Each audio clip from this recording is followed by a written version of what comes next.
ഇവിടെ വന്ന് ഈ ഒരു സാക്ഷ്യം പറയാൻ എനിക്ക് അനുഗ്രഹം തന്ന പ്രഭാസന അമ്മയ്ക്ക് ഞാൻ ആദ്യം നന്ദി പറയുന്നു. എൻ്റെ പേര് ജോമിൻ. ഞാൻ കൊല്ലം സെൻറ്റ് ജോസഫ് ഇടവകയിൽ നിന്ന് വരുന്നു.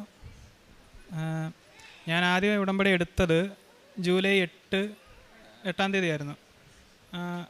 അത് കഴിഞ്ഞ് പ്രാർത്ഥിക്കുകയും ഡെയിലി രാവിലെ അച്ഛൻ്റെ ബ്ലെസ്സിങ് പ്രാർത്ഥനകളെല്ലാം കാണുകയും പള്ളിയിൽ പോവുകയൊക്കെ ചെയ്യുന്നു. പറഞ്ഞ കണക്ക് തന്നെ ഉടമ്പടിയിൽ എങ്ങനെയാണോ അന്ന് ക്ലാസ്സിൽ അറ്റൻഡ് ചെയ്തത് അത് കണക്കൊക്കെ ചെയ്യുമായിരുന്നു. പ്രത്യേകിച്ച് ആ ഒരു 3 മാസ കാലയളവിൽ എനിക്കങ്ങനെ മാറ്റങ്ങളായിട്ടോ അല്ലെങ്കിൽ ഒന്നും വന്നതായിട്ടോ എനിക്ക് തോന്നിയില്ല. ഞാൻ നോർമലി 3 മാസം കഴിഞ്ഞ് ഉടമ്പടി പുതുക്കുന്ന ടൈമിന് വന്നു. ഒക്ടോബർ 9-ാം തീയതി വന്ന് ഞാൻ ഉടമ്പടി പുതുക്കി. അന്ന് ക്ലാസ് അറ്റൻഡ് ചെയ്തപ്പം ആ ക്ലാസ്സിലാണ് എന്താണ് ഞാൻ ചെയ്യാഞ്ഞ കുറവുകളായിട്ടുള്ള കാര്യങ്ങൾ, മറ്റ് എന്താണ് എൻ്റെ ഉടമ്പടിക്കകത്ത് വന്ന തെറ്റുകളെന്നുള്ളത് എനിക്ക് അന്നാണ് മനസ്സിലായത്. ഞാൻ ആ സമയത്തായിരുന്നു ഒരു ഇൻ്റർവ്യൂ ഒക്കെ അറ്റൻഡ് ചെയ്ത് എൻ്റെ പേപ്പർ വർക്കും കാര്യങ്ങളൊക്കെ നടന്നുകൊണ്ടിരുന്നത്. എൻ്റെ ഓഫർ ലെറ്റർ വന്ന്, പക്ഷേ അതിനുശേഷം എനിക്ക് ഒരു അപ്ഡേറ്റും വരുന്നില്ല, പെർമിറ്റിൻ്റെ കാര്യങ്ങളൊന്നും വന്നില്ല. ഈ 2ാമത്തെ ഉടമ്പടി പുതുക്കിയതിന് ശേഷം ഞാൻ എന്താണ് ആ തെറ്റുകളെന്നുള്ളത് നോക്കി അത് ഞാൻ തിരുത്തി പ്രാർത്ഥിക്കുമായിരുന്നു. എന്നിട്ടും എനിക്ക് 3 മാസത്തോളം പിന്നെയും സമയം പോയിട്ടും പെർമിറ്റ് വന്നില്ല. എൻ്റെ കൂടെ കൊടുത്തവർക്കും എൻ്റെ പുറകിന് കൊടുത്തവർക്കും പെർമിറ്റ് വരികയും അവർ രാജ്യത്ത് ഇറങ്ങുകയും ചെയ്തായിരുന്നു. ഞാൻ അന്നേരം ഒരു നിരാശയുടെ ഒരു വക്കിലൊക്കെ എന്ന് പറഞ്ഞാൽ എന്തുകൊണ്ട് എനിക്ക് മാത്രം ശരിയാവുന്നില്ല, അതിൻ്റെ കൂടെ വരുന്നവർക്ക് പോകുന്നു. ഞാനത് കുറേ കാലം 2-3 കൊല്ലമായി ഞാൻ ശ്രമിച്ചുകൊണ്ടിരിക്കുന്നു. എനിക്ക് മാത്രം അത് ശരിയായി വരുന്നില്ല. അങ്ങനെ ഒരു ദിവസം പ്രാർത്ഥിച്ച് എല്ലാം കഴിഞ്ഞ് ഇന്നിപ്പം എന്നെ വിളിച്ചിട്ട് പറഞ്ഞ് പെർമിറ്റ് വന്നിട്ടുണ്ടെന്ന് പറഞ്ഞു. കാരണം സന്തോഷം, നല്ല രീതിയിൽ സന്തോഷം കാര്യങ്ങളൊക്കെ ആയി. ഞാൻ ആ രീതിയിൽ നിന്നു. നവംബർ 2-ന് ശുദ്ധിരന്മകൾ വരുന്നാൾ കഴിഞ്ഞ് ഞങ്ങൾ വീട്ടിലോട്ട് പോയിട്ട് ഒന്ന് കടയിൽ പോയിട്ട് തിരിച്ചു വന്നതാണ്. എനിക്ക് നല്ലൊരു ആക്സിഡൻറ്റ് സംഭവിച്ചിരുന്നു. ഞാൻ വണ്ടി സ്കിഡ് ചെയ്ത് വീണ് ഒരു 10 മിനിറ്റോളം റോഡിൽ സ്ലൈഡായി. ഞാൻ ചെന്ന് ഓട്ടോയിലിടിച്ച്. പക്ഷേ കണ്ടുകൊണ്ടിരുന്നവരും ആ കടയിൽ നിന്നവരെല്ലാം പറഞ്ഞ് നല്ല രീതിയിലാണ് വീണത്, തലയിടിച്ചോ, എന്നെ വന്ന് പിടിച്ച് എണീപ്പിക്കാനൊക്കെ വന്ന്. പക്ഷേ അന്നേരം എനിക്കറിയത്തില്ല, എന്തോ ഭാഗ്യം എന്നറിയത്തില്ല, എൻ്റെ കയ്യിലെ ഈ ഇവിടെ മാത്രം ഒരു മുറിവ് മാത്രമേ ഉണ്ടായുള്ളൂ. എൻ്റെ തലയിടിച്ച് വീണെന്ന് പറഞ്ഞാലും തലയ്ക്കോ അല്ലെങ്കിൽ ദേഹത്തിനോ ഒരു പ്രശ്നമൊന്നുമില്ല. അന്നേരം എൻ്റെ കൂടെ ഉണ്ടായിരുന്നവർക്ക് ഞാൻ പറഞ്ഞ് ഭാഗ്യം കൊണ്ടാ, സ്കില്ല് കൊണ്ടാന്നൊക്കെ പറഞ്ഞ് ഞാനിങ്ങനെ തമാശയ്ക്ക് പറഞ്ഞ് പോയി. പക്ഷേ അത് കഴിഞ്ഞ് നവംബർ 2 ഞാൻ അത് കഴിഞ്ഞ് വന്ന ബുധനാഴ്ച എന്നെ എൻ്റെ ഏജൻസിയിൽ നിന്ന് വിളിച്ചിട്ട് പറഞ്ഞ് നിൻ്റെ പേപ്പർ വർക്കെല്ലാം ആയിട്ടുണ്ട്, നീ മെഡിക്കൽ എടുക്കാൻ വേണ്ടി നവംബർ 10-ന് മുംബൈയിൽ വരണമെന്ന് പറഞ്ഞു. അങ്ങനെ അന്നേരമാണ് ഈ കാര്യം മനസ്സിലായത്. ആ വീഴ്ചയിൽ എനിക്ക് എന്തെങ്കിലും പറ്റിയിരുന്നെങ്കിൽ 10-ാം തീയതി മെഡിക്കൽ എടുക്കാൻ പോകാൻ എനിക്ക് സാധിക്കത്തില്ല. അത് എൻ്റെ 3 വർഷത്തെ പ്രയത്നമാണത്. അന്നേരം അതിന് പോകാൻ സാധിക്കാതെ വന്നേരം അന്നേരം എനിക്ക് മനസ്സിലായി അമ്മ കൂടെ ഉണ്ടായതിൻ്റെ ഒരൊറ്റ ബലത്തിലാണ് എനിക്ക് അത്രയും വലിയ ആക്സിഡൻറ്റിൽ ഒന്നും പറ്റാഞ്ഞത്, ഞാൻ രക്ഷപ്പെട്ടെന്നുള്ളത്. അങ്ങനെ ഞാൻ 10-ന് മുംബൈക്ക് പോയി. മെഡിക്കലിൽ ഞാൻ ചെന്നിറങ്ങുന്നത് രാവിലെയാണ്. ഫ്ലൈറ്റ് ചെന്നിറങ്ങി, ഉറങ്ങിയിട്ടില്ല, ആഹാരം കഴിച്ചിട്ടില്ല, ചെന്ന് വെള്ളം കുടിച്ച് മെഡിക്കൽ എടുത്തു. എനിക്ക് BP സാധാരണ നോർമലി എനിക്ക് BP ലോ ആണ്. വീട്ടിൽ ഹൈ BP ഉള്ളതാണ്, ഉപ്പ് യൂസ് ചെയ്യാതെ എൻ്റെ BP ലോ ആണ്. പക്ഷെ അന്നത്തെ ദിവസം ഞാനവിടെ ചെന്നപ്പം എനിക്ക് BP ഹൈ ആണ്, 160 സംതിങ് എൻ്റെ BP. അന്നേരം അവർ ചോദിച്ച് ഹൈ എന്തെങ്കിലും പ്രശ്നമുണ്ടോ, ഇഷ്യൂ ഉണ്ടോ? ഞാൻ പറയും നോർമലി BP ലോ ആണ് വരുന്നത്, ഹൈ ട്രാവൽ ചെയ്തതിൻ്റെ എന്ന് പറഞ്ഞു. ഞാൻ അന്നേരം ചെറുതായിട്ട് ടെൻഷനായി. എന്ന് പറഞ്ഞാൽ ഇനി ഈ BPയുടെ ഇഷ്യൂവിൻ്റെ പുറത്ത് മെഡിക്കൽ ഫെയിലാവുമോ അല്ലെങ്കിൽ റീമെഡിക്കൽ വരുമോ എന്ന് ടെൻഷൻ ഉണ്ടായിരുന്നു. പക്ഷേ വൈകുന്നേരം ആയപ്പം പ്രശ്നങ്ങളൊന്നുമില്ല. ഞാൻ പ്രാർത്ഥിച്ചായിരുന്നു. കാശുരൂപം എൻ്റെ കയ്യിൽ ഉടമ്പടി എടുത്ത് അന്ന് തൊട്ട് ഞാൻ കൊണ്ടുനടക്കുമായിരുന്നു. ആ കാശുരൂപം ഞാൻ ഉടമ്പടി എടുത്ത് എന്ന് തൊട്ടോ എൻ്റെ കൂടെ ഉണ്ട്, എൻ്റെ കൊന്തയിലുണ്ട്. ഞാൻ ഇതുവരെ അത് മാറ്റിയിട്ടില്ല. ഫുൾ ടൈം ഞാൻ കാശുരൂപം എൻ്റെ കയ്യിൽ ഇപ്പോഴും ഉണ്ട്. ഞാൻ ഇങ്ങനെ കൊന്തയിലിട്ടേക്കത്തേ ഉള്ളൂ. പ്രാർത്ഥിക്കാൻ നേരത്ത് കൊന്തയിൽ വരിക, കാശുരൂപം പിടിച്ചാണ് പ്രാർത്ഥിക്കുന്നത്. അങ്ങനെ മെഡിക്കൽ ഓക്കെ ആയി. അന്നേരം പറഞ്ഞ് 10 ദിവസം അവിടെ മുംബൈയിൽ വെയിറ്റ് ചെയ്യണമെന്ന് പറഞ്ഞ് മുംബൈയിൽ വെയിറ്റ് ചെയ്ത്. ആദ്യം ഞാൻ നിന്നത് ഒരു ഹിന്ദിക്കാരുടെ ഏരിയ ആയിരുന്നു. അതവിടെ ഫുഡോ അല്ലെങ്കിൽ അക്കോമഡേഷനോ ഒന്നും നല്ലതല്ലായിരുന്നു. അന്നേരം ഒരു ചേച്ചി വിളിച്ചിട്ട് പറഞ്ഞു, എടാ ഇങ്ങോട്ട് വാ, നമുക്കിവിടെ സ്ഥലമുണ്ട്, സൗകര്യമുണ്ട്, കുഴപ്പമില്ല, മലയാളികളുണ്ടെന്ന് പറഞ്ഞ്. അങ്ങനെ ഇഷ്ടമില്ലാതെ പോയി നോക്കാമെന്ന് പറഞ്ഞ് ചെന്ന്. സംഭവം അവിടെ ചെന്നപ്പോൾ ഞങ്ങൾ നിന്നതിനെക്കാട്ടി നല്ല സൗകര്യമുള്ള സ്ഥലവും മലയാളികളുടെ റെസ്റ്റോറൻറ്റ്, ഏജൻസിക്ക് എംബസിക്ക് തൊട്ടടുത്ത് തന്നെ അക്കോമഡേഷനും, ട്രാവൽ ചെയ്യാൻ എളുപ്പം. അങ്ങനെ ഞങ്ങൾ പിറ്റേന്ന് തന്നെ അവിടെ നിന്ന് ഇവിടെ വന്ന് നിന്ന്. ഇൻ്റർവ്യൂവിൻ്റെ അന്ന് രാവിലെ എൻ്റെ അടുത്ത് പറഞ്ഞ് ചെല്ലണമെന്ന് പറഞ്ഞു എംബസിയിൽ. ഞങ്ങൾ ചെന്നപ്പം എൻ്റെ കൂടെ ഒരു 3-4 പേരുണ്ടായിരുന്നു. അതിൽ 2 പേർക്ക് സബ്മിഷനും ഞങ്ങളുടെ കൂട്ടത്തിൽ 3 പേർക്ക് ഇൻ്റർവ്യൂ ആയിരുന്നു. അന്നേരം ഈ കൂടെ സബ്മിഷൻ ഉള്ളവരുടെ ഫയൽ ഒരു MCയുടെ പുറത്ത് നരിമാൻ പോയിൻ്റ് എന്ന് പറയും, അവിടെ ഞങ്ങൾ ബീച്ച് സൈഡിൽ ഇരുന്നാണ് പേപ്പർ നോക്കിയത്. എൻ്റെ ഫയൽ കറക്റ്റായിട്ട് ഏജൻറ്റ് തന്നുകൊണ്ട് അത് കണക്കിന് ഇരിപ്പുണ്ടായിരുന്നു. അന്നേരം കൂടെ ഒരാളുടെ പേപ്പറിൽ എന്തോ കുറവുണ്ടെന്ന് പറഞ്ഞപ്പം ഇവിടെ ഒന്ന് നോക്കാമെന്ന് പറഞ്ഞ് തന്നെ. അന്നേരം അവനോടൊരിത് നോക്കേണ്ട വയ്ക്ക് ഒന്ന് മറിച്ച് നോക്കി എല്ലാം വെച്ച് കുഴപ്പമില്ല പേപ്പറെല്ലാം ഉണ്ടെന്ന് പറയാൻ വേണ്ടി കൊടുത്ത്. ഞാൻ വിചാരിച്ചു എൻ്റെ ഫയൽ ഞാൻ എടുത്ത് ബാഗ് വെച്ചേക്കിൽ ചെക്ക് ചെയ്തില്ലല്ലോ, ഓൾറെഡി ചെക്ക് ചെയ്ത് വെച്ചേക്കുന്നതുകൊണ്ട് തുറന്നില്ല. ഞാനത് ഇൻ്റർവ്യൂവിന് കയറുന്നതിൻ്റെ സ്റ്റേജ് എത്തിയപ്പം ബാഗ് തുറന്ന് ഫയൽ നോക്കിയപ്പം എൻ്റെ ബാഗിൽ എൻ്റെ ഫയലില്ല. കാരണം പറയാം, ഒരു ജോലിയുടെ കടമ്പയിൽ 99% കഴിഞ്ഞ് ആ 1% വേണ്ടിയാണ് അവിടെ നിൽക്കുന്നത്. ആകെ ഞാൻ ടെൻഷനായി. ഞാൻ നിപ്പിൽ ഇറങ്ങി ഓടി ഇരുന്ന സ്ഥലത്ത് പോയി. അവിടെ ഇല്ലെന്ന് എനിക്കറിയാം, കാര്യം പറഞ്ഞാൽ നമ്മൾ ചെക്ക് ചെയ്തിട്ടാണ് വന്നത്. പക്ഷേ മാനസികാവസ്ഥയിൽ എന്ത് ചെയ്യണമെന്ന് അറിയാത്തതുകൊണ്ട് ഇറങ്ങി ഓടി അവിടെ ചെന്ന് നിന്ന് വിറച്ച് നിന്നത്. എന്നിട്ട് ഇനി ജീവിതത്തിൽ ഇനി മുമ്പോട്ടൊന്നും ഇല്ല, ഇത്രയും കാലം ശ്രമിച്ചതിൻ്റെ ഫലം കിട്ടാതെ ഇതെന്താവുമെന്നറിയാതെ ടെൻഷനിൽ നിൽക്കുക. അന്നേരം ആ കൂട്ടുകാരൻ അവൻ ഓടി വന്നിട്ട് ഇടാ എൻ്റെ ബാഗിലുണ്ട് എന്ന് പറഞ്ഞാൽ ഞാൻ കൊണ്ടുവന്നു. ഞാൻ അന്നേരം പ്രാർത്ഥിച്ചുകൊണ്ടാണ് ഓടുന്നത്. അന്നേരം ഇനി എന്താകുമെന്നൊരു പ്രതീക്ഷയില്ലാത്ത അവസ്ഥയായിപ്പോയി. അവൻ കൊണ്ടുവന്ന് അതേ ഫയലുമായിട്ട് അതേ കണക്ക് ഓടി എംബസിയുടെ അവിടെ വന്ന്. നമുക്ക് എംബസിയിൽ ഇൻ്റർവ്യൂ ഇരിക്കുന്ന 3 പേരുണ്ട്. നമ്മൾ ഓരോരുത്തരുടെ ഇതിലാണ് ഇരുത്തുന്നത്. അന്നേരം വിയർത്ത് കുളിച്ച് നിന്നപ്പം അവിടെ എല്ലാവരും എന്നെ നോക്കുന്നത്. കാരണം പറയാം, അവിടെ എല്ലാവരും നോർമലി ഇൻസ്റ്റൻ്റ് അടിച്ച് നീറ്റായിട്ടിരിക്കുകയാണ്. ഞാൻ മാത്രം വിയർത്ത് കുളിച്ച് ഷൂസ് കഴിഞ്ഞ് ആകെ അലമ്പ് പരുവത്തിലാണ് ഞാൻ ചെന്ന് കയറുന്നത്. അന്നേരം എൻ്റെ ഭാഗ്യം എന്ന് പറഞ്ഞു കഴിഞ്ഞാൽ എൻ്റെ മുമ്പിലൊരു 5 പേരുണ്ട്. അവർ കഴിഞ്ഞിട്ടേ എൻ്റെ പേപ്പർ വിളിക്കത്തുള്ളൂ. ആ സമയം കൊണ്ട് അവിടെ ഇരുന്ന് ഈ ടെൻഷൻ്റെ ഇടയ്ക്ക് ഇൻ്റർവ്യൂവിന് ചോദിക്കുന്ന കാര്യങ്ങൾ വരെ എൻ്റെ മൈൻഡിൽ നിന്ന് ബ്ലാങ്കായി. എനിക്കൊരു വക ഓർമ്മയില്ല. ഞാൻ ആകെ എന്ത് ചെയ്യുന്ന പറയാം, അവരകത്ത് എന്ത് ചോദിച്ചാലും ഇത് നമ്മുടെ മൈൻഡിൽ നിന്ന് എന്തെങ്കിലും പറഞ്ഞ ആൻസർ തെറ്റിപ്പോയി കഴിഞ്ഞാലോ അല്ലെങ്കിൽ ഇതിനകത്ത് എന്തെങ്കിലും തെറ്റ് പറ്റിക്കഴിഞ്ഞാൽ അവർക്ക് റിജക്റ്റ് അടിക്കാൻ എളുപ്പമാണ്. അന്നേരം ഞാനാകെ ടെൻഷനായിട്ട് എൻ്റെ കയ്യിൽ നിന്ന് ഫയലെടുത്ത് പെട്ടെന്ന് പ്രാർത്ഥിച്ച്, ഞാൻ കാശുരൂപം പിടിച്ച് പ്രാർത്ഥിച്ച്, മാതാവേ എന്ന് പറഞ്ഞ് എന്നെ പ്രാർത്ഥിച്ചിട്ട് ഒന്ന് ഓടിച്ച് നോക്കി, എല്ലാം ഓടിച്ച് നോക്കി, ഫയൽ ഡോക്യുമെൻറ്റ്സ് മൊത്തം ഓടിച്ച് നോക്കി. അതാ എൻ്റെ ഭാഗ്യം അതായിരുന്നു പറഞ്ഞാൽ 5 പേര് എനിക്ക് മുമ്പ് ഉണ്ടായിരുന്നു. അവരുള്ളത് കാരണം എനിക്ക് അതിനുള്ള സമയം കിട്ടി, സമാധാനമായിട്ട് ഇരിക്കാൻ പറ്റി, നോക്കാൻ പറ്റി. ഞാൻ ഓക്കെ ആയിട്ട് കയറി. അന്നേരം ഞാൻ പ്രാർത്ഥിക്കുന്നുണ്ടായിരുന്നു, എനിക്കറിയാവുന്നത് എന്നോട് ചോദിക്കാവുള്ളൂ, കൂടുതൽ എന്തെങ്കിലും ചോദിച്ചാൽ തെറ്റിപ്പോയാൽ എനിക്കൊന്നും ചെയ്യാൻ പറ്റത്തില്ല ദൈവമേ പ്രാർത്ഥന ഉണ്ടായിരുന്നു. പക്ഷെ ആ പ്രാർത്ഥന അമ്മ കേട്ട് അകത്ത് കയറി ഞാൻ ചെന്ന് എൻ്റെ അടുത്ത് ആകെ ചോദിച്ചത് എൻ്റെ പേര്, ഞാൻ മാരീഡാണെന്ന് വെച്ച് പറഞ്ഞ്, എൻ്റെ കോൺട്രാക്റ്റിൻ്റെ കാലയളവ് ചോദിച്ച്, ഫാമിലി റിലേറ്റീവ്സിനെ കൊണ്ടുവരാൻ താല്പര്യമുണ്ടോ എന്ന് വെച്ച്. ഇത് കറക്റ്റ് എല്ലാവർക്കും അറിയാവുന്ന ആൻസറാണ്, കോമൺ ആയിട്ട് അവിടെ പഠിപ്പിച്ചു കൊടുക്കുന്ന ആൻസറാണ്. അങ്ങനെ അത് കഴിഞ്ഞപ്പോൾ അവർ എൻ്റെ അടുത്ത് പറഞ്ഞു, okay Jomin you can go outside and sign the documents എന്ന് പറഞ്ഞു. അത്യം അന്നേരം എനിക്ക് വിശ്വാസമില്ല എന്തോ സംഭവം പാസ്സായതാണോ അല്ലെങ്കിൽ എന്താണ് ഇതിൻ്റെ റിസൾട്ട് എന്ന് അറിയാത്തതുകൊണ്ട് പുറത്ത് വന്നിട്ട് ഞാൻ ഇതാണ് ഏജൻറ്റ് പറഞ്ഞു, ഇതാണൊക്കെ എൻ്റെ അടുത്ത് പറഞ്ഞെന്ന് പറഞ്ഞു. അയാൾ പറഞ്ഞു ഓക്കെ കുഴപ്പമില്ല, പാസ്പോർട്ടിൻ്റെ കോപ്പിയും ഒരു 3 ഡോക്യുമെൻറ്റ്സ് സൈൻ ചെയ്തിട്ട് പൊയ്ക്കോളാൻ പറഞ്ഞു. ഞാൻ ഇൻ്റർവ്യൂ അറ്റൻഡ് ചെയ്യുന്നത് വെള്ളിയാഴ്ചയാണ്. സാധാരണ നമുക്ക് 24 മണിക്കൂർ വേണ്ട ആ റിസൾട്ട് വരാൻ. പക്ഷേ അത് ശനിയും ഞായറും ആയത് കാരണം അവധി. ഞങ്ങൾ ഏജൻറ്റിനോട് ചോദിച്ചാൽ പറഞ്ഞു ഇല്ല കുഴപ്പമില്ലടാ നിങ്ങൾ പൊയ്ക്കോ, വേറെ പ്രശ്നമൊന്നുമില്ല, നമ്മളെന്തെങ്കിലും ഉണ്ടെങ്കിൽ വിളിക്കാമെന്ന് പറഞ്ഞു. മനസ്സോടാണ് കയറുന്നത്. റിസൾട്ട് എന്തോ ആണെന്ന് അറിയത്തില്ല, ആകെ ഈ ഓഡിയൻ്റെ ടെൻഷൻ, ഇതിനകത്ത് പെർഫോം ചെയ്തത് ശരിയാണോ, എല്ലാം ഒരു ടെൻഷൻ്റെ പുറത്താണ് നിൽക്കുന്നത്. പിന്നെ ആ ഒരു വിശ്വാസത്തിൻ്റെ പുറത്ത് കയറി. എല്ലാവർക്കും തിങ്കളാഴ്ച വിസ വന്ന്, എനിക്ക് തിങ്കൾ വന്നില്ല, ചൊവ്വ വന്നില്ല, ബുധൻ വന്നില്ല.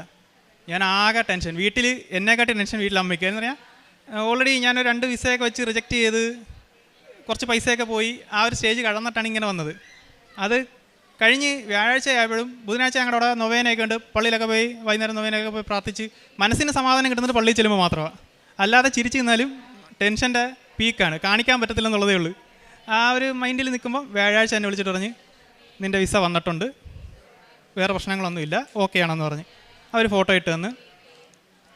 ഈ ഇത്രയും ടൈം കാലയളവ് ആദ്യത്തെ തടസ്സങ്ങളെല്ലാം വന്ന സമയത്തും ഞാൻ ആകെ പ്രാർത്ഥിച്ചത് ദൈവമേ ഈ കരുതി വെച്ചേക്കുന്നത് എന്താണെന്ന് എനിക്കറിയത്തില്ല, ഞാൻ ശ്രമിക്കുന്നത് ഇതിനു വേണ്ടിയാണ്, എനിക്കത് കിട്ടണമെന്ന് ഞാൻ ആഗ്രഹിക്കുന്നു. കാരണം പറഞ്ഞാൽ ഇതിൽ കിട്ടിയാൽ ഞാൻ രക്ഷപ്പെടും, എനിക്ക് കുടുംബത്തെ രക്ഷപ്പെടുത്താം, ഓക്കെയാണ്. ഞാൻ ആ സമയത്ത് അങ്ങനെ പറഞ്ഞു, അല്ല ഇതിന് കിട്ടിയില്ലെങ്കിൽ തന്നെ എനിക്ക് നീ എന്താണോ കരുതി വെച്ചേക്കുന്നത് അത് ഉൾക്കൊള്ളാനൊരു മാനസികാവസ്ഥ എനിക്ക് നീ തരണേ. ഒരിക്കലും ഒരു സാഹചര്യത്തിൽ പോലും സഭയിൽ നിന്നോ എൻ്റെ വിശ്വാസത്തിൽ നിന്നോ എന്നെ പിന്നോട്ട് വലിക്കാനൊരു സാഹചര്യം ഉണ്ടാക്കരുതെന്നാണ് ഞാൻ പ്രാർത്ഥിച്ചുകൊണ്ടത്. അങ്ങനെ വിസ അടിച്ചു, കാര്യങ്ങളൊക്കെ ഭംഗിയായിട്ട് നടന്നു. എനിക്ക് ടിക്കറ്റ് ഈ മാസം 10-ാം തീയതി, ഞാൻ ഇവിടെ ഉടമ്പടിയിൽ രണ്ടാമത്തെ ഉടമ്പടിയിൽ എഴുതിയപ്പം ഞാനൊരാഗ്രഹത്തിന് പുറത്ത് എഴുതിയായിരുന്നു, എനിക്കിവിടെ വന്ന് സാക്ഷ്യം പറയാൻ സാധിക്കണേ അമ്മയെന്ന് പറഞ്ഞ് എഴുതിയായിരുന്നു. എന്നിട്ട് ഉടമ്പടി ആദ്യം വന്നപ്പോൾ എനിക്ക് അറിയത്തില്ലായിരുന്നു ഈ ടോക്കൺ കൊടുക്കുന്നതും തിരികളും കുടയും മാതാവിൻ്റെ രൂപം പിടിക്കുന്നതൊന്നും എനിക്കറിയത്തില്ലായിരുന്നു. ഞാൻ അന്ന് എല്ലാവർക്കും കിട്ടുമെന്ന് പറഞ്ഞാൽ ഞാൻ നോക്കിക്കൊണ്ടിരുന്നത്. പക്ഷെ പിന്നെ എനിക്കിത് മനസ്സിലായത് അത് റാൻഡമായിട്ട് എടുക്കുന്നതാണ്. അന്നേരം ഞാൻ രണ്ടാമത് വന്നപ്പോൾ ഞാൻ പ്രാർത്ഥിച്ചു, രണ്ടാമത് ഉടമ്പടി പുതുക്കാൻ വന്നപ്പോൾ പ്രാർത്ഥിച്ചു, എനിക്കൊരു അടയാളം പോലെ എനിക്ക് എന്തെങ്കിലും തരണമെന്ന് പറഞ്ഞു. എനിക്ക് അന്ന് കണക്ക് ഞാൻ ഇവിടെ നിന്നപ്പം ആ പാത്രം തന്നിട്ട് പറഞ്ഞു എടുക്കാൻ പറഞ്ഞു. എടുത്തപ്പോൾ എനിക്ക് തിരിയാണ് കിട്ടിയത്. അന്നേരം സത്യം നല്ല സന്തോഷം ഉണ്ടായിരുന്നു. അന്നേരം ഒരു അടയാളം തന്നല്ലോ എന്നൊരു തിരി. അങ്ങനെ ഈ 10-ാം തീയതി എൻ്റെ ടിക്കറ്റാണ്, ഇസ്രായേലിലോട്ട് പോകുന്നതിൻ്റെ എല്ലാ വർക്കുകളും ശരിയായി. ഇതിനിടയ്ക്ക് ചെയ്യുന്നത് പറഞ്ഞു കഴിഞ്ഞാൽ ഞാനൊരു ഡയാലിസിസ് പേഷ്യൻറ്റിനെ ഓട്ടം കൊണ്ടുവരും. കാരണം ഞാൻ വേറെ ജോലിയൊന്നുമില്ല, ഇതിന് പോകേണ്ട വഴിക്ക് വേറെ ജോലിക്കൊന്നും ആയില്ല. അന്നേരം അവരെ കൊണ്ടുപോകും, അവർ പൈസ തരും. അന്നേരം ആ പൈസ ഈ നമുക്ക് പിടിച്ച് നിൽക്കാൻ വേണ്ടി മാത്രമുള്ളൊരു വരുമാനമായിട്ടേ കണ്ടുള്ളായിരുന്നു. അന്നേരം ഞാൻ നമ്മുടെ അടുത്ത് ഈ ഹോസ്പിറ്റലായതുകൊണ്ട് അറിയാവുന്നവർ ചോദിക്കുമ്പോൾ എന്തെങ്കിലും കൈ ഇരിക്കുന്നതനുസരിച്ച് കൊടുക്കും. ഓവറായിട്ടൊന്നും കാണത്തില്ല. നമ്മളെന്താണെന്ന് വെച്ചാൽ നമ്മളെ കൊണ്ട് പറ്റുന്നത് അവർക്ക് കൊടുത്തിട്ടുണ്ട്. അത് കണക്ക് തന്നെ കിട്ടുന്ന ശമ്പളം പോലെ കിട്ടുന്ന പൈസക്കകത്തുനിന്ന് പള്ളിയിൽ ഒരു ശതമാനം കൊടുക്കണം എന്നൊരു പറച്ചിൽ എൻ്റെ അപ്പൻ, ഞങ്ങളുടെ അമ്മ പറഞ്ഞ് കേട്ടിട്ടുണ്ട്. ഒരു നമ്മുടെ വരുമാനത്തിൻ്റെ ഇത്ര ശതമാനം പള്ളിക്ക് നൽകണം, അല്ലെങ്കിൽ ആ ദൈവത്തിന് കൊടുക്കണം, അതുള്ളതാണ് എന്ന് പറഞ്ഞ് ഞാനത്, പക്ഷെ ആരും കാണാമെന്ന് ഞാൻ കൊടുത്തിട്ടില്ല. ഞാൻ അല്ലാതെ തന്നെ ഈ നേർച്ചിടുമ്പോഴോ കഴിച്ചിടുമ്പോഴോ സ്വസ്ത്ര കഴിച്ച് അങ്ങനെ ആട്ടാക്കി ഞാനും കിടത്തോളൂ. എന്ന് പറഞ്ഞാൽ എനിക്ക് പേരായിട്ട് പറഞ്ഞ് കൊടുക്കുന്ന ഒരു സ്ഥലത്തും താല്പര്യമില്ല. അതുകൊണ്ട് ഞാൻ എന്ത് കൊടുക്കുമെന്നൊന്നും ആർക്കും അറിയാനും പറ്റത്തില്ല, ചിലപ്പം ആരും അറിയത്തുമില്ല.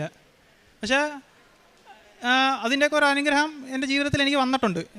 എനിക്ക് ഭയങ്കരമായ ദേഷ്യം പെട്ടെന്ന് വരുമായിരുന്നു. ഞാൻ കാശുരൂപം ഇട്ട് പ്രാർത്ഥിക്കാൻ പറഞ്ഞ് എൻ്റെ ദേഷ്യത്തിനെ ഒന്ന് കൺട്രോൾ ചെയ്യാൻ എനിക്ക് പറ്റണം. ഞാൻ ആരോടും ഇഷ്ടപ്പെട്ടില്ലെങ്കിൽ ദേഷ്യപ്പെട്ട് സംസാരിക്കും. ഇപ്പോഴും പൂർണ്ണമായി മാറിയെന്ന് എനിക്ക് വിശ്വാസമില്ല, എന്നാലും പഴയതിനെക്കാട്ടി എൻ്റെ ജീവിതത്തിൽ അതിനൊരു മാറ്റമുണ്ട്. അതെല്ലാം അമ്മ പ്രാർത്ഥനയും ഈ വിശ്വാസത്തിൻ്റെയും ഒരു അനുഗ്രഹമായിട്ട് ഞാൻ കാണുന്നു. ഞാൻ തുടക്കം പറഞ്ഞ പോലെ തന്നെ എൻ്റെ കഴിവ് കൊണ്ട് ഞാൻ ശ്രമിച്ചിടത്തൊന്നും കിട്ടിയിട്ടില്ല. ഇത് എനിക്ക് കിട്ടിയത് അമ്മയുടെ അനുഗ്രഹം കൊണ്ട് തന്നെ. പറഞ്ഞാൽ എൻ്റെ കഴിവിൻ്റെ പുറത്ത് ഞാൻ 2 വർഷം ശ്രമിച്ചിട്ടും എനിക്കൊന്നും കിട്ടിയില്ല. 2 വട്ടം ലിസ്റ്റിൽ വന്ന് ജോലി കിട്ടിയില്ല. 1 വട്ടം വെച്ച് വിസ റിജക്ഷൻ, 1 വട്ടം പൈസ ഏജൻറ്റ് പറ്റിച്ച്, ഇത്രയും നഷ്ടം വന്നു. അവസാനമാണ് വിശ്വാസത്തിൽ ചെയ്ത ഇതിൽ എനിക്ക് എൻ്റെ ഒരു കഴിവും ഇതിനകത്ത് എനിക്ക് നടന്നിട്ടില്ല. അമ്മയുടെ അനുഗ്രഹം കൊണ്ട് തന്നെ അമ്മയ്ക്കും ഈശോയ്ക്കും ഞാൻ ഇതിന് നന്ദി പറയുന്നു. 1 പത്രോസ് 1:7 അഗ്നിശോധനയെ അതിജീവിക്കുന്ന നശ്വരമായ സ്വർണത്തേക്കാൾ വിലയേറിയതായിരിക്കും പരീക്ഷകളെ അതിജീവിക്കുന്ന നിങ്ങളുടെ വിശ്വാസം. അത് യേശുക്രിസ്തുവിൻ്റെ പ്രത്യാഗമനത്തിൽ സ്തുതിക്കും മഹത്വത്തിനും ബഹുമാനത്തിനും ഹേതുവായിരിക്കും. ജോമിൻ ജോയി എന്ന ഈ മകൻ്റെ ശക്തമായ ഉടമ്പടി ജീവിതാനുഭവ സാക്ഷ്യമാണ് നാം ഇപ്പോൾ കേട്ടത്. മകൻ പറയുന്നത് പോലെ തൻ്റെ കഴിവിലല്ല, ദൈവകൃപയിൽ മകന് വിദേശത്തേക്ക് പോകുവാനുള്ള വിസ ലഭിച്ചതിന് നന്ദി പറയുകയാണ്. മകൻ കടന്നുപോയ പരീക്ഷണങ്ങളെ, അനുഭവിച്ച കഷ്ടതകളെ ഇതിനോട് ചേർത്ത് മകൻ പറയുന്നുണ്ട്. 2 വർഷത്തോളം പലതവണ പുറത്തു പോകുവാൻ പരിശ്രമിച്ചു, ജോലിക്ക് വേണ്ടി പരിശ്രമിച്ചു, പരാജയപ്പെട്ടു, പണം നഷ്ടപ്പെട്ടു, ഒന്നും ചെയ്യാനാവാത്തത് കൊണ്ട് മറ്റുള്ളവരുടെ മുമ്പിൽ അപഹാസ്യനായി, അങ്ങനെ അനുഭവിച്ച് പോകുമ്പോൾ മകൻ പറയുന്നുണ്ട്, ഉടമ്പടി പ്രകാരം ആദ്യത്തെ ഉടമ്പടി എടുക്കുമ്പോൾ വലിയ കാര്യമൊന്നും മനസ്സിലായില്ല. സ്വാഭാവികമാണ്, നമ്മുടെ ജീവിതാവശ്യം മാത്രമായിരിക്കും നമ്മുടെ കണ്ണിലും നമ്മുടെ ഹൃദയത്തിലുമുള്ളത്. അത് നടക്കണമെന്ന് മാത്രമായിരിക്കും നാം പറഞ്ഞുകൊണ്ടിരിക്കുന്നത്. ഉടമ്പടി എന്താണെന്നോ, ഉടമ്പടി ജീവിതം എന്താണെന്നോ അവിടെ നമ്മോട് പറയുന്നത് അത്ര കണ്ട് നമ്മുടെ ഉള്ളിലേക്ക് പ്രവേശിക്കില്ല. അല്ലെങ്കിൽ ഉടമ്പടി ജീവിതം ആഗ്രഹിച്ചു വരുന്ന മക്കൾക്ക് മാത്രമാണ് ഉടമ്പടി ജീവിതം എന്തെന്ന് മനസ്സിലായി തുടങ്ങുക. ആദ്യത്തെ ക്ലാസ്സിന് ശേഷം ഉടമ്പടി ധ്യാനം ജോസഫ് അച്ഛനിത് കൂടുമ്പോൾ, പഴയ ഉടമ്പടി ധ്യാനങ്ങൾ കൂടുമ്പോഴാണ് പതിയെ നമ്മൾ ഉടമ്പടി ജീവിതം മനസ്സിലാക്കി തുടങ്ങുന്നത്. സ്വാഭാവികമായും ഉടമ്പടി പുതുക്കുമ്പോൾ എന്താണ് ഉടമ്പടി എന്നും ആദ്യത്തെ ഉടമ്പടിയിലെ പോരായ്മ എന്താണെന്നും എങ്ങനെ ഉടമ്പടി നന്നായി ജീവിക്കണമെന്നും നമുക്ക് ഓർമ്മ കിട്ടും. അതാണ് മകൻ പറയുന്നത്. ഉടമ്പടി പുതുക്കിയപ്പോഴാണ് ഉടമ്പടിയെക്കുറിച്ച് എനിക്ക് മനസ്സിലായത്, ജീവിച്ചു തുടങ്ങിയത്. അതുപോലെ തന്നെ മകൻ ജീവിച്ചു തുടങ്ങുകയും ചെയ്തു. ജീവിച്ചു തുടങ്ങിയപ്പോൾ തന്നെ ലഭിച്ച അനുഗ്രഹങ്ങളെ സാക്ഷ്യപ്പെടുത്തുകയാണ്. മകൻ പറയുന്നുണ്ട്, അവിചാരിതമായുണ്ടായൊരു അപകടം വലിയ അപകടമെന്ന് കണ്ടു നിൽക്കുന്നവർ പറയുമ്പോൾ പോറൽ പോലും ഏൽക്കാതെ, പരിക്ക് വലുതായൊന്നും ഉണ്ടാവാതെ അമ്മ മാതാവ് പൂർണ്ണമായി മകനെ സംരക്ഷിച്ചു. പല ആവർത്തി മകൻ എടുത്തു പറഞ്ഞു, ഉടമ്പടി എടുത്തന്ന് മുതൽ ഈ നിമിഷം വരെയും ഉടമ്പടി കാശുരൂപം എൻ്റെ ശരീരത്തിൽ നിന്ന് ഞാൻ മാറ്റിയിട്ടില്ല. എപ്പോഴും അത് എന്നോടൊപ്പം എൻ്റെ ഒരു സംരക്ഷണ കവചമായി സൂക്ഷിച്ചുകൊണ്ട് മാത്രമേ ഞാൻ ജീവിച്ചിട്ടുള്ളൂ. അതുകൊണ്ട് ഈ അപകടം പറ്റുമ്പോഴും എനിക്ക് അമ്മ മാതാവിൻ്റെ സംരക്ഷണ കവചമായി ഈ കാശുരൂപം കൂടെ ഉണ്ടായിരുന്നു. എല്ലാവരും വലിയ അപകടമാണെന്നും ജീവൻ തന്നെ രക്ഷപ്പെട്ടത് ഭാഗ്യമെന്നും തലയ്ക്ക് പരിക്കുണ്ടോ എന്നും ഒക്കെ ചോദിക്കുമ്പോൾ കയ്യിൽ മാത്രം ചെറിയ മുറിവുമായി മകൻ എഴുന്നേറ്റ് വന്ന് കുഴപ്പമില്ല എന്ന് പറയുന്നു. ആ സംരക്ഷണത്തിന് ഒരു കാര്യമുണ്ടെന്ന് അടുത്ത ദിവസം മകൻ മനസ്സിലാക്കുന്നു. 2-ാം തീയതി അപകടം, 10-ാം തീയതി ബോംബെയിൽ മകന് ആദ്യത്തെ മെഡിക്കൽ ഫിറ്റ്നസ്സിന് ചെല്ലാൻ പറയുന്നു. മകനത് പറയുന്നുണ്ട്, അപകടം വലുതായിരുന്നെങ്കിൽ ഇത്ര നാൾ കാത്തിരുന്നതും അതിൻ്റെ അരികു വരെ എത്തിയതും എനിക്ക് എന്നേക്കുമായി നഷ്ടപ്പെടുമായിരുന്നു. അതാണ് ഒന്നാമത്തെ സംരക്ഷണം. രണ്ടാമത്, മെഡിക്കൽ ഫിറ്റ്നസ് ചെല്ലുമ്പോൾ അവിടെ ചെന്ന് കയറുമ്പോൾ വല്ലാതെ BP ഒക്കെ വ്യത്യാസപ്പെട്ട് കിടക്കുന്നു. അത് മെഡിക്കൽ ഫിറ്റെന്ന് പറയുവാനാവാത്ത വിധം ശാരീരിക അവസ്ഥകൾ മാറിയിരിക്കുന്നു. പ്രത്യേകിച്ച് രോഗമൊന്നും ഉണ്ടായിരുന്നതല്ല. മകൻ പറയുന്നുണ്ട്, പക്ഷേ അവർ അവനോട് കരുണ കാണിച്ചു. സന്ധ്യ വരെയും ഓരോരോ കാര്യങ്ങളിങ്ങനെ പരിശോധിച്ച് അവസാനം ഒരിക്കൽ കൂടി BP ഡീറ്റെയിൽഡ് ചെക്ക് ചെയ്തിട്ട് കുഴപ്പമില്ല, മെഡിക്കലി ഫിറ്റെന്ന് അവന് സർട്ടിഫിക്കറ്റ് കൊടുത്തു. 2-ാമത്തെ പരീക്ഷണം. 3-ാമത്തത് അടുത്ത കുറച്ച് ദിവസം കഴിയുമ്പോൾ അവിടെ സർട്ടിഫിക്കറ്റ് വെരിഫിക്കേഷനാണ്. അതിനുവേണ്ടിയും മകൻ തയ്യാറെടുത്ത് എല്ലാം കയ്യിലുണ്ട്, സുരക്ഷിതമാണ് എന്ന് കരുതി മറ്റുള്ളവരുടെ പേപ്പറുകളൊക്കെ ശരിയാണോ എന്ന് പരിശോധിച്ച് തൻ്റെ ബാഗുമായി അവിടെ മെഡിക്കൽ വെരിഫിക്കേഷന് വേണ്ടി ചെല്ലുമ്പോഴാണ് അറിയുന്നത് തൻ്റെ ഫയൽ തൻ്റെ കയ്യിലില്ല. സമയം അധികമില്ല, തന്നിരിക്കുന്ന സമയം അടുത്തെത്തി. എവിടെ പോയെന്നറിയില്ല, ആരുടെ കയ്യിലെന്നറിയില്ല. ആകെ പരിഭ്രമത്തിൻ്റെ മാത്രം നിമിഷങ്ങൾ. ഈ ആപത്സന്ധികളിൽ, ദുരിത നിമിഷങ്ങളിൽ എപ്പോഴും വിളിച്ചു പ്രാർത്ഥിക്കുവാൻ നമുക്ക് നൽകിയിരിക്കുന്നത് കൃപാസന മാതാവിനെ തന്നെയാണ്. കാരണം ദുരന്തങ്ങൾ വരുന്നു, പ്രാർത്ഥിക്കണമെന്ന സന്ദേശം കൈമാറിയിട്ടുണ്ടെങ്കിൽ ഏത് ദുരന്തത്തിൽ അകപ്പെട്ടാലും ഉറപ്പായും ശരണപ്പെട്ട് അമ്മയെ വിളിച്ച് പ്രാർത്ഥിക്കുമ്പോൾ നാം വിചാരിക്കുന്നതിനപ്പുറം സംരക്ഷണത്തോടു കൂടി നമ്മുടെ ജീവിത വിഷയങ്ങൾ ഏറ്റെടുക്കപ്പെടും. കാരണം അവൻ്റെ ജീവിതം വിശ്വസ്തമാണ്, അവൻ്റെ വിശ്വാസം കറയില്ലാത്തതാണ്. അവൻ അമ്മ മാതാവിനെ പ്രാർത്ഥിച്ചുകൊണ്ട് തന്നെയാണ് ഈ പ്രോസസ്സ് മുഴുവനും നടത്തിക്കൊണ്ടിരിക്കുന്നത്. അമ്മയെ വിളിച്ച് പ്രാർത്ഥിച്ച് തിരികെ ഓടുമ്പോൾ കൂട്ടുകാരൻ്റെ കയ്യിൽ നിന്നും ഫയൽ കിട്ടുന്നു. തിരിച്ചെത്തുമ്പോൾ വിയർത്ത് കുളിച്ച് ഒരു ഇൻ്റർവ്യൂവിന് പങ്കെടുക്കുവാനാവാത്ത വിധം തൻ്റെ അപ്പിയറൻസ് മുഴുവനും ആകെ അലങ്കോലമായിരിക്കുന്നു. മകൻ പറയുന്നുണ്ട്, എന്ത് പറയണമെന്ന് പോലും അറിയാതെ ഞാനിവിടെ നിന്നുവെന്ന്. തക്ക സമയത്ത് പറയേണ്ടതെന്തെന്ന് ദൈവത്തിൻ്റെ പരിശുദ്ധാത്മാവ് നമുക്ക് ദൈവഹിതപ്രകാരം ജീവിക്കുന്നവർക്ക് വചനം കൊണ്ട് സഹായിക്കുമെന്ന് നമ്മളെ ബോധ്യപ്പെടുത്തുന്നുണ്ട്. അതാണ് മകൻ പറയുന്നത്. മുൻപിൽ 3-4 പേരുണ്ട്, അതുകൊണ്ട് മുഖമൊക്കെ ഒന്ന് തുടച്ച് ഷൂലേസൊക്കെ ഒന്ന് കെട്ടി എൻ്റെ ഫയലൊന്ന് മറിച്ച് നോക്കി മാതാവ് കാത്തോണയെന്ന് മാത്രം പറഞ്ഞുകൊണ്ട് ഞാൻ ഇൻ്റർവ്യൂവിന് ചെന്നു. ചോദിച്ചത് സാധാരണ ചോദ്യങ്ങൾ, ഒന്നും കടുപ്പമുള്ളതോ അറിയാത്തതോ എന്തെങ്കിലും ഊഹിച്ച് പറയേണ്ടതോ ഒന്നുമില്ല. സാധാരണ ചോദ്യങ്ങൾ. പേരും നാട്ടുവിശേഷവും ചോദിച്ചിട്ട് മകനെ സെലക്റ്റഡ് എന്ന് പറഞ്ഞ് അത് അവിടുന്ന് പറഞ്ഞയക്കുന്നു. വീണ്ടും മകൻ പറയുന്നുണ്ട്, കൂടെയുള്ളവർക്ക് വിസ കിട്ടി. തിരിച്ചു കയറിയപ്പോഴും വിസ കയ്യിലേക്ക് കിട്ടുന്നില്ല. 2-3 ദിവസം കഴിയുന്നുണ്ട്. ഓരോ തവണയും ശരിക്കും ചിലരുടെ ജീവിതത്തിൽ അങ്ങനെയാണ്, നിരന്തരം ക്രൈസിസ് ആയിരിക്കും. നിരന്തരം ക്രൈസിസ്. നമ്മുടെ ജീവിക്കുന്നതൊക്കെയും വൃത്തിയായിട്ടാണ്. മകൻ പറഞ്ഞു, ഒരു കുറവില്ലാതെയാണ് ഞാൻ ഉടമ്പടി ജീവിച്ചുകൊണ്ടിരുന്നത്. ഉടമ്പടി എന്താണെന്ന് മനസ്സിലായപ്പോൾ മുതൽ ഒരു കുറവില്ലാതെ ഞാൻ ജീവിച്ചു. പക്ഷെ എനിക്ക് സഹന തീച്ചുളയിലൂടെയാണ് ജീവിതം പോയിക്കൊണ്ടിരുന്നത്. എന്നെ തന്നെ നിലവിട്ടു പോകുന്ന വിധത്തിൽ ആകുലതകളുടെ വേലിയേറ്റത്തിലാണ് എൻ്റെ ജീവിതം നിന്ന് തിളച്ചുകൊണ്ടിരുന്നത്. പക്ഷേ എന്നെ കൈവിടാതെ എൻ്റെ പൊന്നു തമ്പുരാൻ സംരക്ഷിക്കുകയും എൻ്റെ അമ്മ മാതാവ് സുരക്ഷിതമായി വിസ നൽകി വിദേശത്തേക്ക് പോകുവാനുള്ള വഴികൾ സുഗമമായി എനിക്ക് തുറക്കുകയും ചെയ്തു. ഉടമ്പടിയിലായിരിക്കുന്ന നമുക്ക് ഇടക്കാലത്ത് വരുന്ന സഹനങ്ങളിൽ പതറിപ്പോവുകയോ നിരാശപ്പെടുകയോ ചെയ്യരുത്. നമ്മുടെ വിശ്വാസത്തെ ഉരച്ചു നോക്കുകയാണ്. നിന്നെ ജോബിനെ പോലെ നിൻ്റെ വിശ്വാസം ധൈര്യമുള്ളതാണോ? അത് എല്ലാം നഷ്ടപ്പെട്ടാലും ദൈവത്തോടുള്ള വിശ്വസ്തതയിൽ അചഞ്ചലമായി നിൽക്കുന്നൊരു വിശ്വാസം നീ ഉടമ്പടി പ്രകാരം സ്വീകരിച്ചിട്ടുണ്ടോ? ഇത് പരിശോധിക്കുന്ന നിമിഷങ്ങൾ നമ്മുടെ ജീവിതത്തിൽ നിശ്ചയമായും ഉണ്ടാവും. നമ്മൾ പതറിപ്പോവാതെ പൂർണ്ണമായും ദൈവകരങ്ങളിലേക്ക് ജീവിതം കൊടുത്ത് ഏതൊരു സകലത്തീച്ചുളയിലും എൻ്റെ ദൈവം എനിക്ക് മതിയായവൻ, എൻ്റെ അമ്മയുടെ കരം പിടിച്ചിട്ടുള്ളത് കൊണ്ട് ഞാൻ ഒരിക്കലും കുഴിയിൽ വീണു പോവില്ല, ആഴ്ന്നു പോവില്ല, തിരമാല എന്നെ മൂടിക്കളയില്ല, എനിക്കുള്ള നന്മ എൻ്റെ സമയത്തിൻ്റെ പൂർണ്ണതയിൽ എൻ്റെ കരങ്ങളിലേക്ക് എൻ്റെ അമ്മ തിരുക്കുമാരിൽ നിന്ന് നേടിത്തരുമെന്ന് നമ്മൾ അടിയുറച്ച് വിശ്വസിച്ചോ അത് അനുഗ്രഹമായി അനുഭവിക്കുവാൻ പറ്റും. അതിൻ്റെ സന്തോഷം, അതിൻ്റെ സാക്ഷ്യമാണ് ഈ മകൻ ഈ എൽത്താരയിൽ പങ്കുവെച്ചത്.